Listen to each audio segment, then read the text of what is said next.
Hello, my name's Annette Beveridge and I'm a writer and publisher, and I write a lot about the injustices of the world, and in particular here in Britain. And boy, there are so many injustices at the moment. I could spend my whole time videoing.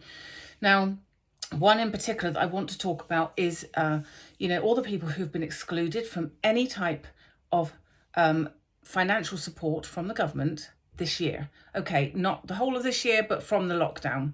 Okay, now, if you cast your mind back to what seems like probably years ago, when we first heard about, how serious this virus was, and then we heard, that we were going to have to go into a lockdown, which went on for week after week after week. Now, at that point, do you remember when Rishi Sunak stood up and did this wonderful speech, so unlike most chancellors, who was like giving money away?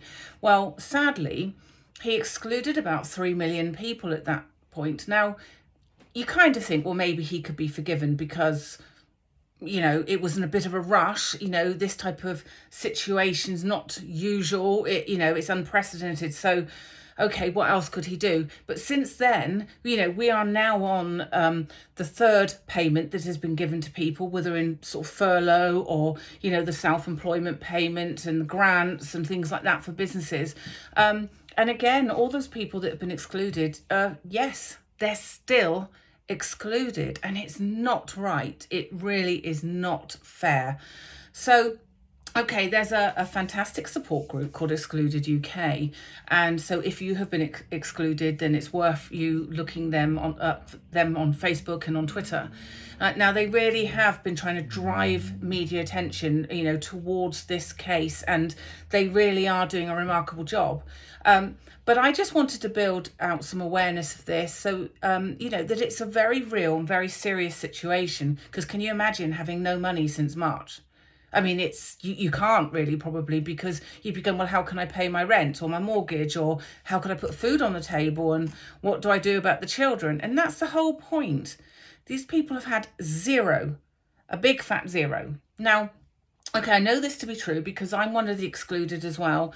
But this isn't about my story, because I recognise I'm probably far better off than a lot of the people that's on there, simply because as a writer and publisher, I can work from home, and I work with clients in other countries who are not as affected, as we are here in Britain. So, but even so, when I, just to give you a brief idea, when all this first happened, I lost, £900 the first day. The second day I had another contract where £500 had gone. I had contracts that were booked in and it had to be pushed back.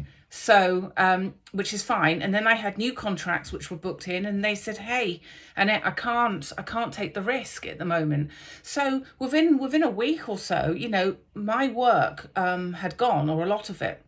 In fact, I looked at it that sporadically throughout the year, or at least the first part during lockdown, I'd lost about 2/3 of my income. Now, that's okay for me, but it's not okay for other people who can't work from home, and the government tells them they've got to stay at home, but they're not giving them any financial support. So there's the loans. But of course, if you're getting more and more in debt, do you want to take out a loan? Because how do you promise that you're going to be in a position within another 12 months to pay back that loan? So that could be a millstone around your neck. And then you've got the business grants. Well, the grants that your local council might have to distribute. Well, that's okay. But as you're already excluded from the other ones, you can't get that either. So your self-employment payments, they can't get that. So what do they get? Not even universal credit for some. Okay, so some will, some won't, because there's so many different technicalities. It's not simple. So, this is why I'm so, really angry about this, because I want to talk not just about the financial support, but I want to talk about the mental health implications. This is serious. There's already some people who have sadly taken their own lives through this.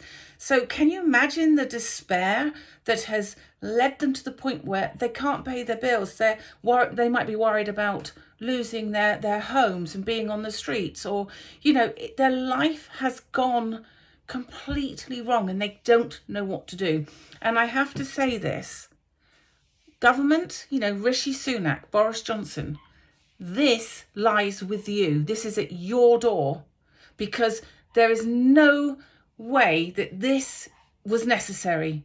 All you needed to do was make a payment, and then at the end of that, once the vaccine is in, or once the virus is under control, businesses would have been back up and running and any overpayments could have been sorted. So I'm sorry, shame on you. And if anybody knows someone who is excluded, please have a little bit of sympathy and do me a favour. Can you talk about it? Talk to other people and tell them that this is not some media hype.